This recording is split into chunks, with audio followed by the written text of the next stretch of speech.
I think everyone understands why we're here and why we've come to this moment. And by the title and the thumbnail, you can see what the conversation of today's video will be. Now, we're talking about, do the Detroit Lions have legitimate concerns? And I'm going to be honest with you, the answer is no. Now, I've talked about this team extensively throughout the offseason, and one of the teams I covered, looking at all the teams around the NFL. And when I talk about the Detroit Lions, I say that a lot of teams understand this ain't the same team. We look at the second half of last year, look at all of the acquisitions which were made in the NFL draft, within the NFL free agency, and it's not time for concern. It's not time for worry. And I want to start off with saying, we're touching on the offensive line. Now, you may be the guy who, when we get real, when we talk about some of the things with the team, if you're a Detroit Lions fan, you may not like what I'm about to say. You may not like some of these things revolving some of the takeaways that aren't as positive with the team. But we got to talk about it. Got to analyze what's in front of me. And the reason that I'm not truly worried, I talk about when you want to have a good offensive line. You want to have 7 guys, and typically that's 7 guys. Now, I think it's a tricky situation because, of course, you have the starters. With the Detroit Lions, you have the starting 5 offensive linemen that were a top 5 offensive line in football last year. Now, you look outside of that, and you kind of wonder. Now, I think you can call either Vitae, you can call him and Graham Glasgow. They're kind of battling it out still right now. Like I said, I think maybe Vitae has the edge, but he has to stay healthy. And then when looking at that, okay, if Vitae goes out, now you got to plug and play guard, and he can also play center in Graham Glasgow. That's one thing. And then outside of that, I think Colby Sorstro, in a very bad offensive line stretch for today's game versus the Jacksonville Jaguars, I think he was pretty decent. I'm not going as far as saying he's good. But when looking at the game, I think that now he's in that 7th spot. So you really want to find a guy who can particularly be that 8th spot. And like I said, you want 7 guys hypothetically, but the problem is that Colby Sorstro, he's a guard. Graham Glasgow, he's a center guard hybrid. So you have to have that swing tackle to come in if it's a Taylor Decker, if it's a Penei Sewell. I think that is the next step in looking for depth along the offensive line. But you don't need 17 guys on the offensive line. So that's why I'm not worried right there. One thing I want to say. I want to say shout out Jamar Jefferson and really shout out all of these backs. Benny Snell as well, Craig Reynolds. Shout out all of them because they were running through brick walls, quote unquote, literally. It was not good for offensive line play, and that's against the pass. Teddy B, he came in. I think a lot of people thought that Nate Sudfeld sucks. And like I said, his reads on a lot of plays when he throws the interceptions through one in the game today, it's not good reads. And it's really plays where you see the safety or his double coverage. You can't explain what he's truly seeing when he throws some of these picks. So it was no different today. He threw another pick, but he bounced back, has some completions, had the touchdown pass to Chase Cota. We're going to touch on him a little bit later. But the running backs, the quarterbacks, even the receivers, they all struggle in result to the offensive line. It was bad today. And I mean, that's everywhere. I'm not singling one guy out saying he played well because it's a 5-man unit. Everyone has to play in unison, and it was terrible. I mean, quarterback hits, quarterback sacks, quarterback scrambling out. They can't read full field progressions. Everything that you could possibly think of with an offensive line, it happened today.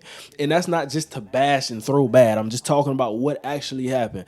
And like I said, it's not that big of a deal because these guys won't be on the football field truly. And we talk about a lot of positions where you want key depth. Now, looking for that tackle, like I said, will be important, the swing tackle. But really, the 5 guys, the left tackle to the right tackle, those guys will not leave the football field unless they're truly injured.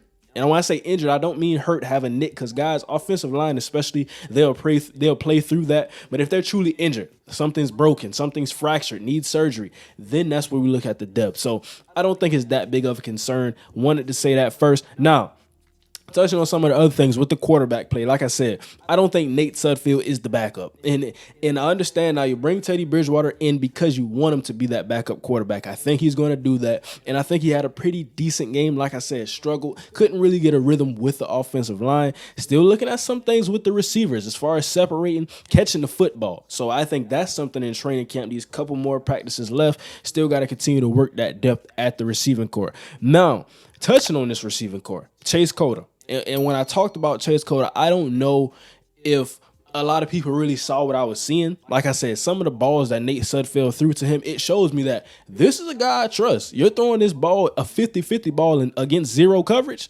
You trust him. especially at that X receiver, giving him a jump ball, giving him that opportunity. And like I said, the biggest thing for me with Chase Cota, he's an undrafted type. He's one of those guys, grit and grind, a dog, but he's going to have to stack it. And it's a really tough receiver room when we get around those numbers. Now, understanding that I thought Denzel Mims would be the guy to contend, but he's out the door. So now it's Antoine Green, Dylan Drummond, Chase Cota. Those are the three guys that I would keep my eyes on because I think we understand, okay, you got St. Brown. Okay, you got Marvin Jones, Khalif Raymond. You understand the guys at the top, Josh Reynolds, J-Mo when he gets back. So now we're looking at some of the other guys with the depth, and I think that it's just a battle. It's not one right now. I think Chase Cota, he played good today. Dylan Drummond, looking at his statistics, had 2 catches for 29 yards. But overall, I think that Chase Cota probably has the edge for me right now. Now, Antoine Green is a guy who was drafted, so it's something you have to pay attention to when talking about this battle. But looking at him, Drummond, Cota, still want to see some more out of these guys. And it's another preseason game left, some more practices.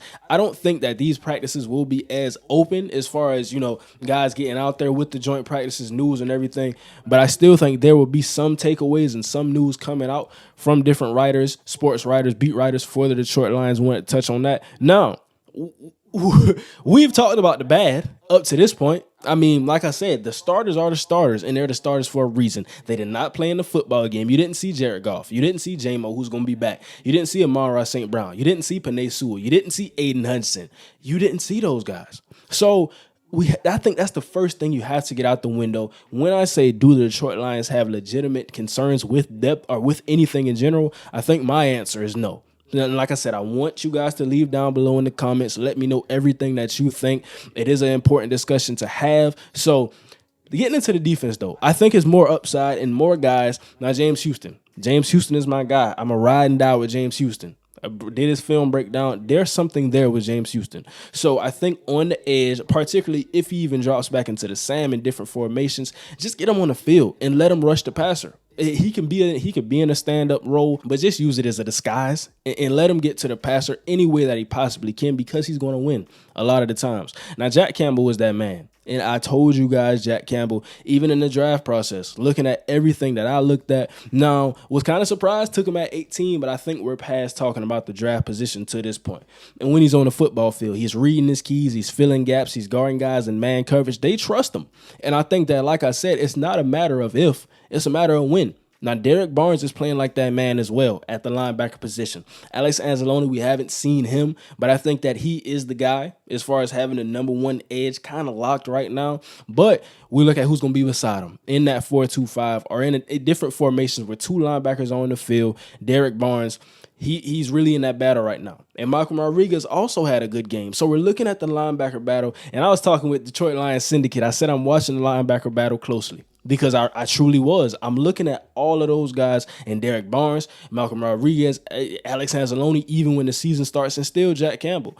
And I think I'm seeing a lot of things that I want to see out of Jack Campbell that I knew I would see out of Jack Campbell. So that's a good thing to have as far as my takeaway from the game. The guy has 7 tackles, 4 solos, pretty solid. Now, one thing I want to talk about, shout out Stephen Gilmore. He had the interception. Tracy Walker, though, how do you not pick that ball off? I mean, still good getting it to your teammate, but you got to pick that ball off. It'll just look a little better in the stat sheet. Got the takeaway, though. And I think that looking at some of those guys now, you wonder, Starlin Thomas got beat a couple times today. It's really close. And I think that because Emmanuel Mosley, he's trying to get back healthy, you want to see those guys in Jerry Jacobs, Will Harris, Starling Thomas, or Stephen Gilmore, looking at that position battle and wondering who's the best right here. I think right now it's not firm. I don't think there's a guy who's a true number 2 on the roster right now. I think there's a guy who's going to play number 2, but Emmanuel Mosley, when he gets back, I think that will solidify that number 2 spot. But somebody's going to have to step up in his absence and be that man for the team. So it's something that we still have to monitor. Like I said, preseason is nice, but it doesn't really give you all of the answers that you're truly looking for. And the last thing I want to touch on before I get out of here, the defensive line. Broderick Martin looked very good. Benito Jones still looking pretty good. Covington, I'm liking what I'm seeing out of the interior guys, and I think that they're playing a little better than I thought. Giving Jack Campbell room to run, giving Derek Barnes room to run, giving Malcolm Rodriguez room to run and fly around and fill those gaps from the middle linebacker position. I'm pretty sure they're loving that in training camp and in these preseason games. Even though Jack Campbell, what he's shown us to this point, in his frame. Look at the guy. He's not built like a modern day linebacker. If a guard gets up on him, he can shock and shed. He can release off of that. He can dip through. He can rip through. Or he can just run through him. That's the type of linebacker he is, though. And so I think that with the interior, you want to have guys who do free up the linebackers in the run game and let them be the playmakers. But even if Jack Campbell, Derek Barnes, those guys being physical in the box, I'm liking what I'm seeing. And I think that it was one of the questions and concerns for me. I'm feeling a bit more comfortable. Defensive tackles, I'm feeling a bit more comfortable. Wide receivers, I'm trusting Ben Johnson. I'm looking at that, but I'm trusting Ben Johnson. Now, touching on the edge, before we get out of here, you're probably wondering, like I said, James Houston looking pretty solid. Josh Pascal also looking pretty solid. But John Kaminsky he's been downright special. The entire preseason, in game 1 and game 2, he's just been doing it. I mean, he's stopping the run. He's getting after it in the pass rush. He's on stunts, one-on-ones, any type of scenario. John Kaminsky has stood out above a lot of people on the defensive line. So, like I said, I think we already know he was a major player on the defensive line last year, and it's nothing going to change this year. Now, those Okwara guys, I think we had to touch on it. They're impressing. They are impressing right now in the pass rush, in the run game. So I think it's a battle. Still want to see some things out of all these guys. I think the final preseason game, and it's kind of unfortunate, everyone gets cut on one day. So right now, I don't want to get into that. I don't truly know who's going to be the guy who gets cut. At the end, who's going to position battles, all these things going on. I can't say that this guy is out, this guy is in. We'll get to that at a later date, another video, but it's something to talk about and touch on quickly right there. And like I said in this video, one thing I do want to say that now it's no concern. It's no concern once again to wrap this up. I think that the Detroit Lions are exactly where they want to be at this point. They're just watching football. Like I said, you want to confirm some things that you already think. The coaches know. They know at this point who's going to be in, who's going to be out, and they're trying to find a guy who's going to either take a spot or confirm he should be in a spot. Let me know what you think about this video, and let me know what you think about the Detroit Lions struggle so far in the preseason down below in the comments. We can have this conversation all day. I'm literally right here. So thank you for watching as always. Don't forget to like, comment, and subscribe for more NFL content, NBA content. If you love sports, this is the channel for you. That's going to do it for today's show, though. And now, as always, we out.